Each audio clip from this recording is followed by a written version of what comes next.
Mutiara Hikmah Official, menyingkap hikmah di balik sunnah.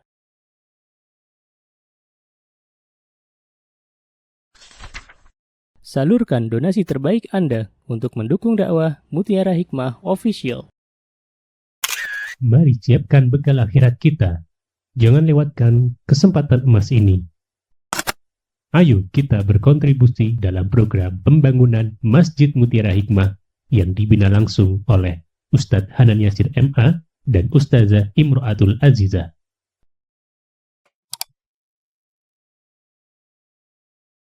Ya, baik.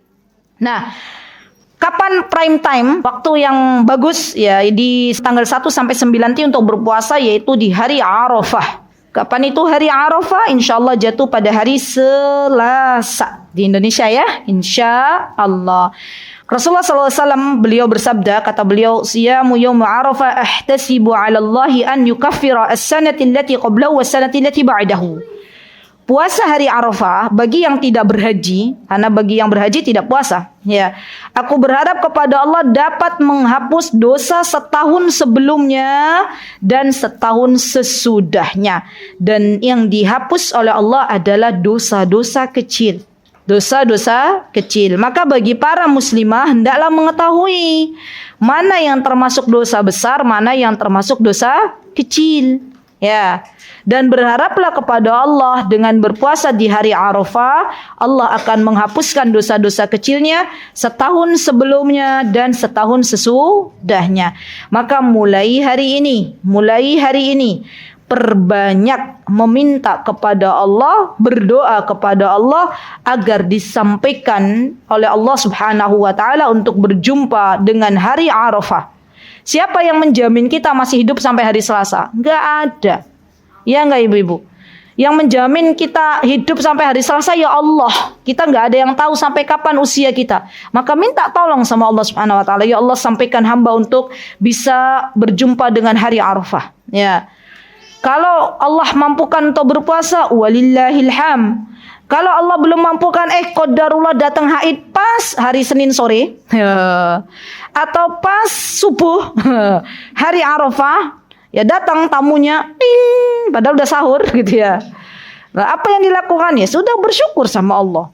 Ya orang-orang wanita-wanita muslimah, insya Allah nanti saya izin menyampaikan apa saja sih amal-amal solih yang bisa dilakukan oleh para muslimah ketika datang haid. Ya.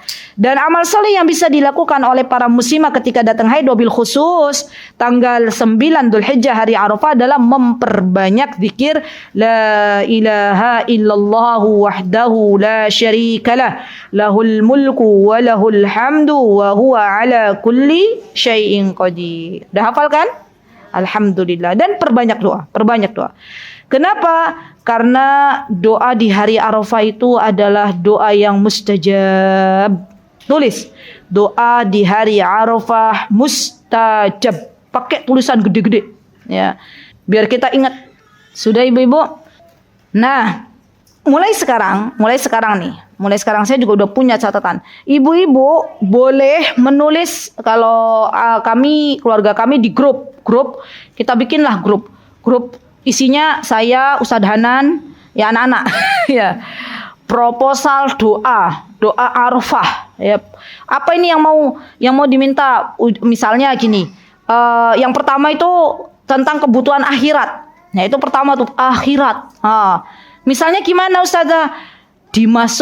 Misalnya satu, dibebaskan dari api neraka, itu number one ya. Kenapa kok dibebaskan dari api neraka number one?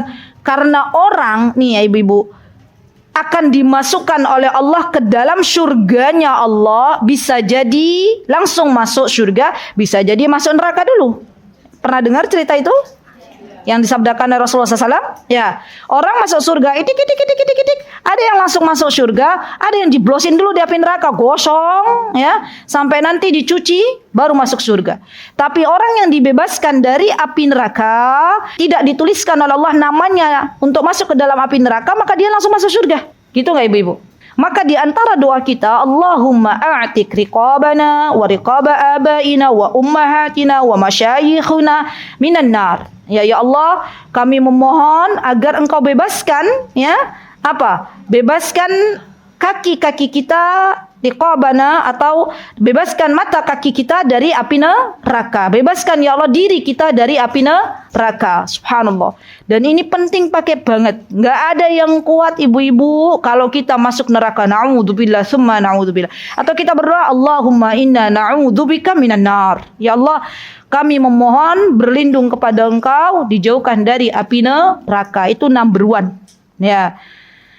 Nanti number dua apa? Ya Allah, masukkanlah kami ke dalam surgamu tanpa hisab dan tanpa adab. Ya, minta.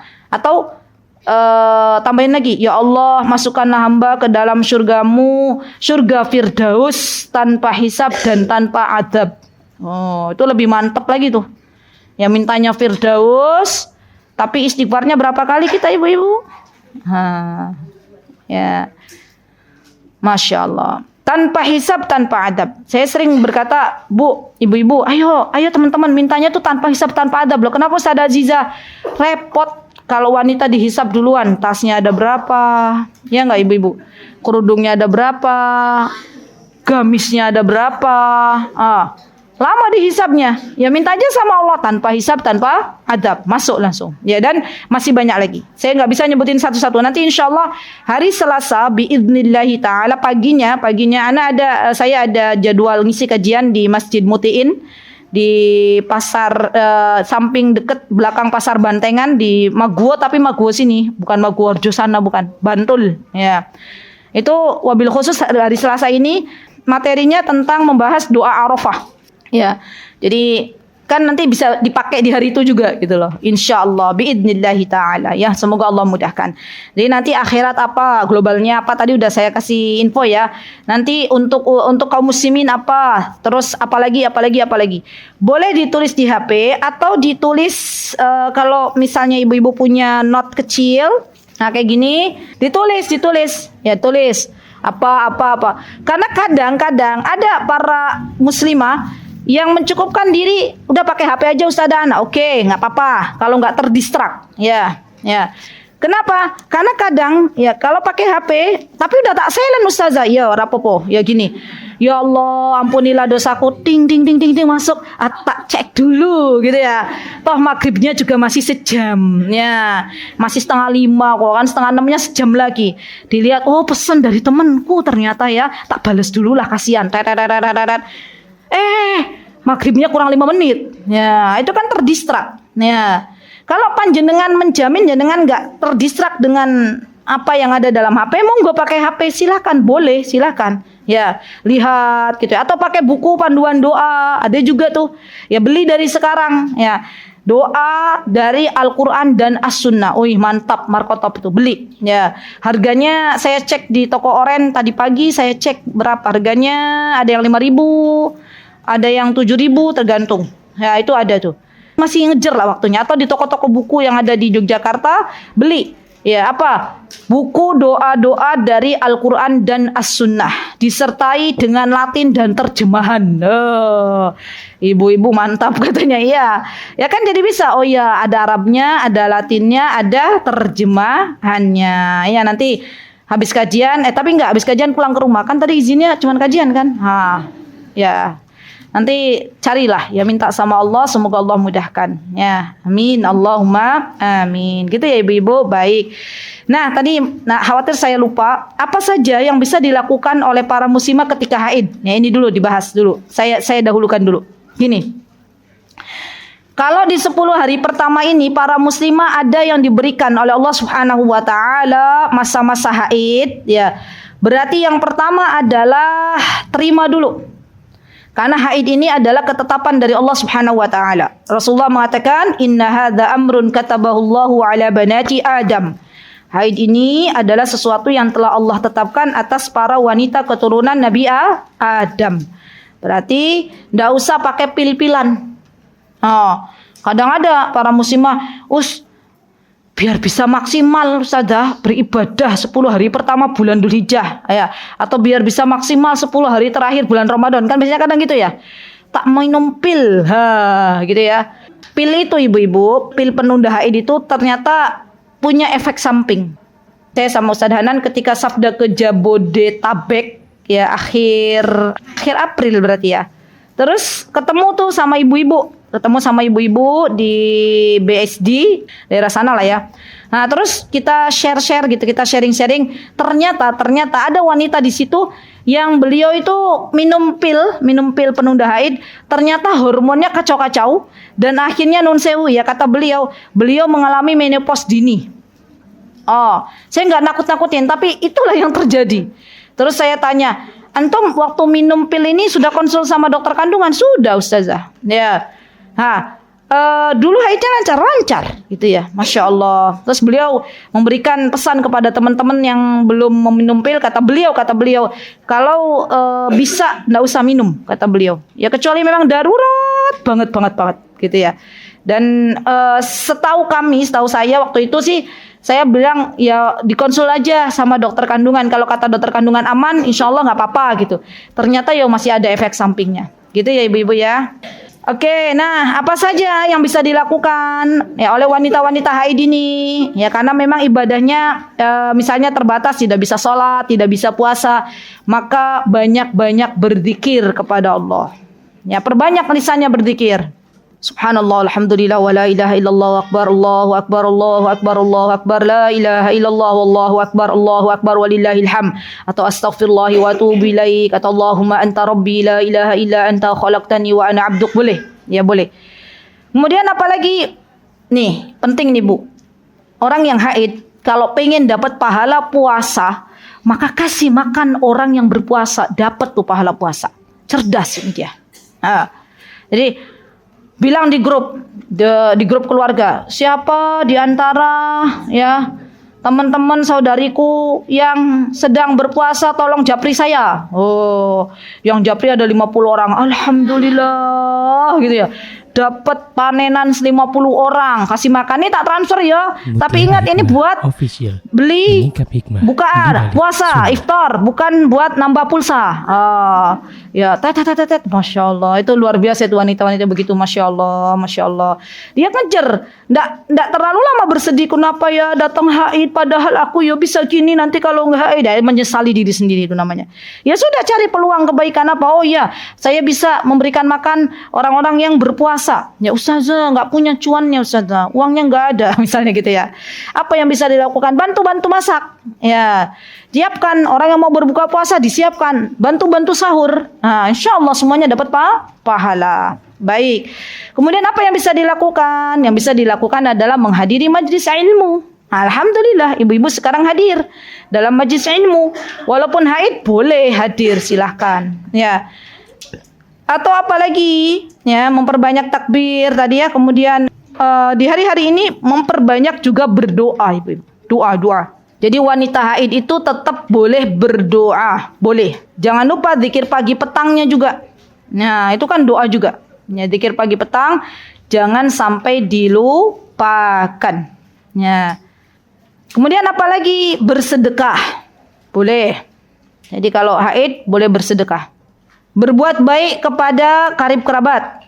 Berbuat baik kepada orang tua. Kalau orang tuanya masih hidup, bisa telepon, bisa kasih hadiah, gitu ya. Berbuat baik kepada tetangga. Mendoakan orang lain. Jadi berdoa itu bukan kita berdoa untuk diri sendiri saja, tapi juga mendoakan orang lain, terutama ya ibu-ibu, orang-orang yang pernah berbuat baik kepada kita, terutama juga pemimpin negeri kita, didoain. Ya, kita ini jangan sampai mengeluh gimana toh Indonesia Raya ini negeri Konoha, gitu ya. Dimana gini, tapi kita nggak pernah doain pemimpin negeri ini. Doakan. Ya, kenapa? Karena Rasulullah SAW yang memerintahkan kita untuk mendoakan kebaikan bagi pemimpin negeri kita, didoakan. Ya, doakan orang-orang yang pernah berbuat keburukan kepada kita, didoain. Semoga Allah berikan hidayah. Ya, dan yang Masya Allah ya teman-teman, wanita haid juga bisa tuh. Ya, apa yang bisa dilakukan? Amalan hati, memaafkan. Ya, kesalahan orang yang pernah menyakiti didoakan. Ya Allah, saya itu loh, ya sakit hati kepada fulanah, gitu ya. Kenapa Bu? Ya. Ustadz aja nggak tahu. Ya, saya itu loh sakit hati dengan omongannya. No gitu ya. Ya wis, sekarang ibu maunya gimana? Ya gimana ya maafkan. Berat di hati ya gitu. Bu, saya pernah tuh ketemu sama orang begitu. Ya, curhat, betapa sakitnya hatiku katanya gitu. Nggih Bu, saya paham gitu ya. Tapi ya sudahlah Bu, kalau jenengan gak maafin nanti terus aja kepikiran malah mboten sae. Kagem jenengan pun dimaafkan, sudah gitu ya. Nanti kan di akhirat juga ada pengadilan Allah. Ya, kadang memang subhanallah ibu-ibu, orang-orang yang belum dilembutkan hatinya oleh Allah tuh susah memaafkan orang lain tuh, berat. Ya. Tapi ingat, memaafkan orang lain tuh bukan karena dianya, bukan, tapi karena Allah. Bukankah kita setiap hari melakukan dosa dan maksiat, kemudian kita meminta ampun kepada Allah, meminta maaf kepada Allah? Apakah Allah ampuni? Allah maafkan? Iya. Maka sudah. Justru orang-orang yang memaafkan orang lain itu akan lebih sehat badannya. Orang-orang yang berat memaafkan orang lain tuh subhanallah ibu-ibu akan kepikiran di dalam pikirannya, dan itu yang akan menjadikan dia down, ya kesehatannya terganggu. Ya, jadi ketika kita maafkan orang lain, kebaikan untuk diri kita juga. Ya, sudah. Ya Allah, Ustazah tapi berat, sudah, minta tolong sama Allah. Saya sampai bilang gitu. Ya udah Bu, sekarang minta tolong, dia berdoa sama Allah. Ya Allah, tolong hamba ya Allah untuk memaafkan kesalahan fulana ya Rob yang telah menyakitiku ya Rob. Ya nanti Allah mudahkan. Jadi kita memvalidasi dulu perasaannya, berat ya Bu ya. Oh ya Bu ya, berat ya. Tapi gimana ya Bu ya? Ya kita coba untuk memberikan hiburan dulu kepada beliau, baru kemudian kalau ada orang ya misalnya curhat kepada ibu-ibu susah maafkan, baru kemudian di ujungnya kita katakan bahwa Allah itu zat yang maha pemaaf, maka yuk mari kita maafkan. Ya, baik. Apalagi yang bisa dilakukan ibu-ibu? Ya selain tadi bersedekah, memaafkan, berbaik sangka. Orang yang haid itu bisa berbaik sangka. Kepada siapa? Kepada Allah dan kepada sesama manusia. Kalau yang sampai hari ini masih ada pikiran, nanti kepiye yo masa tuaku, yo anak-anakku merhatiin aku enggak ya? Ya usora ana jatah pensiun ya. Kalau temanku masih ada pensiunan. Loh, yang menjamin hidup ibu pensiun apa Allah? Allah. Maka berbaik sangka sama Allah. Ya selagi masih ada di muka buminya Allah, Allah yang akan kasih rezeki. Dari mana Ustaz ada rezeki? Dari Allah. Gimana caranya? Allah yang ngatur. Sudah. Ya. Jadi kita nggak usah banyak berpikir yang terlalu dalam untuk masalah-masalah yang tidak bisa kita kendalikan. Urusan rezeki itu urusannya Allah. Ya urusan apa lagi Bu? Yang urusannya Allah. Urusan kita dijaga atau tidak itu urusannya Allah. Sudah, kita minta sama Allah, berbaik sangka kepada Allah, karena sejatinya apa yang kita sangkakan kepada Allah itulah yang akan Allah beri. Nah, bahasa sederhananya gitu. Innallaha 'inda dhanni 'abdi. Kalau kita berbaik sangka kepada Allah dengan prasangka baik, maka Allah akan beri kepada kita sesuai dengan prasangka kita. Ini penting tulis. Tapi kalau kita berprasangka buruk kepada Allah, maka jangan salahkan Allah kalau Allah berikan sesuai dengan prasangka buruk kita kepada Allah. Baik. Kemudian wanita yang haid apa yang bisa dilakukan? Mengajar, masih bisa. Memberikan ilmu, itu bisa tuh. Nah, jadi wanita haid itu tidak akhirnya apa? Misalnya dia nggak bisa ngapa-ngapain, dia bisa mengajar, memberikan ilmu, bantuin orang, membantu orang lain. Itu bisa. Ya, Masya Allah. Dan masih banyak lagi amal-amal salih yang bisa dilakukan oleh wanita-wanita yang haid. Ya, mengajarkan kebaikan. Nah, itu juga sama. Ya, ini termasuk dari termasuk dari pahala ya di sisi Allah Subhanahu wa taala. Baik. Nah, ibu-ibu, ya gimana nih? Gimana kalau ada wanita ya dari sekarang udah niat puasa, nanti insya Allah ya Rob hari Selasa saya mau puasa Arafah, tiba-tiba haid. Ya, gimana kata para ulama? Ketika dia sudah berniat puasa, tiba-tiba ada udzur haid, maka insya Allah ya Allah sudah menuliskan pahala puasanya dengan niat. Maksudnya dengan niat, dia sudah niat gitu loh. Ya, kenapa? Ini dikiaskan dengan keadaan orang yang sedang sakit, yang sedang safar. Kalau dia sudah niat, sudah terbiasa dengan apa yang dilakukannya, maka dia akan mendapatkan pahalanya. Jadi mulai sekarang diniatkan, ya Allah, insya Allah saya hari Selasa mau berpuasa. Kalau terjadi sesuatu, baik itu sakit maupun haid dan yang lainnya, insya Allah Allah sudah tuliskan pahala. Baik, terakhir ibu-ibu, apa saja yang bisa kita lakukan ya apabila kita ingin diberikan keberkahan oleh Allah Subhanahu wa taala? Di antaranya teman-teman yang bisa kita lakukan di antaranya adalah banyak-banyak menjaga lisan. Ya, ini penting pakai banget nih. Kenapa saya angkat tema para wanita banyak-banyak menjaga lisan? Karena terkadang seseorang itu bisa dijerumuskan oleh Allah ke dalam api neraka gara-gara tidak menjaga lisannya. Ya. Dan sebaliknya, orang yang banyak dimasukkan ke dalam surganya Allah itu karena menjaga lisannya. Dan dosa lisan ini rata-rata terjadi pada kaum wanita. Ya, makanya hati-hati. Nah, sudah ya, baik. Apa cirinya? Ciri wanita yang diberikan keberkahan oleh Allah Subhanahu wa taala pada bulan Dzulhijjah ini. Apa ciri-cirinya? Yang pertama, semangat ibadahnya meningkat. Masya Allah. Ya tadi, yang biasanya one day one juz jadi one day three juz. Masya Allah. Yang biasanya nggak pernah salat qiyamul lail, Allah bangunkan salat qiyamul lail. Itu artinya Allah berikan keberkahan di dalam hidupnya. Yang biasanya berat bersedekah, alhamdulillah bersedekah. Masya Allah. Yang kedua, ya lisannya itu Allah ringankan untuk berzikir di hari-hari ini. Masya Allah. Yang nggak biasanya berzikir, Allah ringankan untuk berzikir. Ya.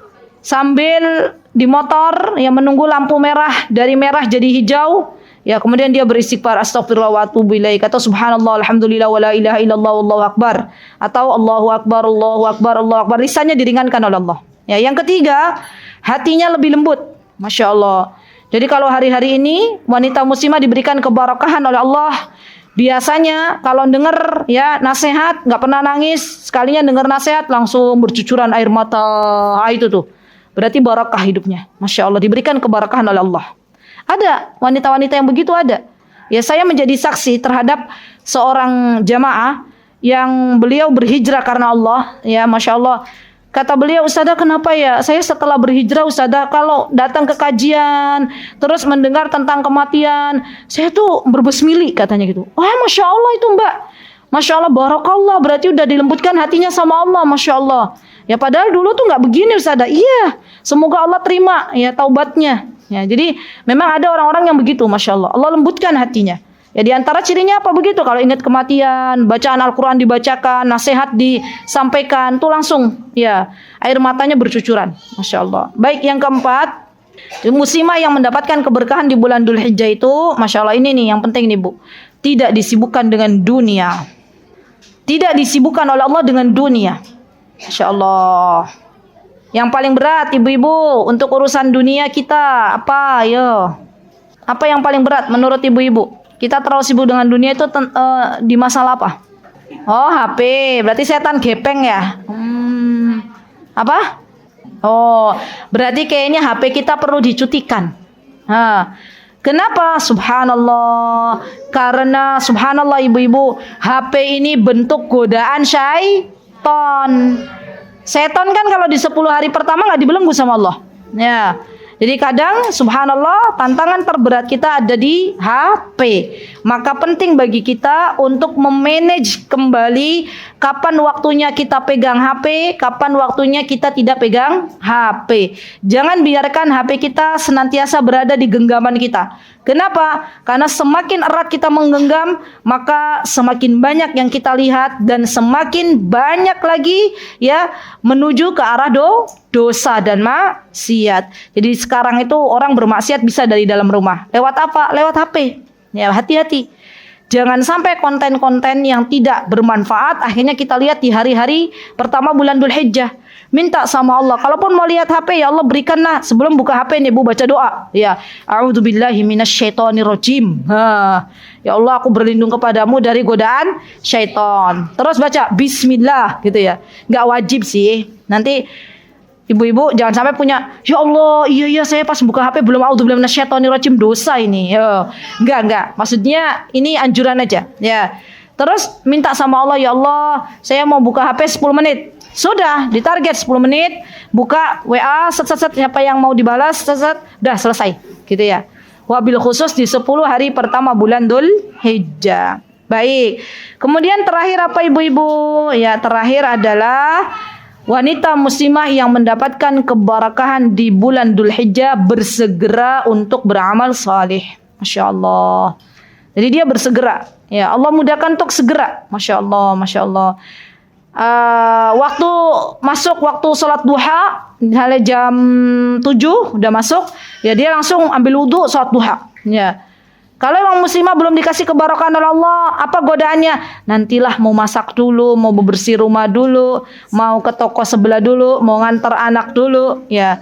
Giliran mau sholat duha ternyata sudah terdengar adzan duhur.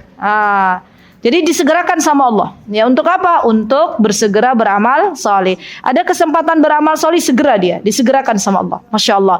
Semoga Allah Azza wa Jalla menjadikan kita semuanya para muslimah yang bersegera dalam beramal saleh, berfastabiqul khairat, dan semoga Allah Azza wa Jalla mengampuni segala dosa kita, karena yang membuat kita berat beramal saleh adalah dosa-dosa kita.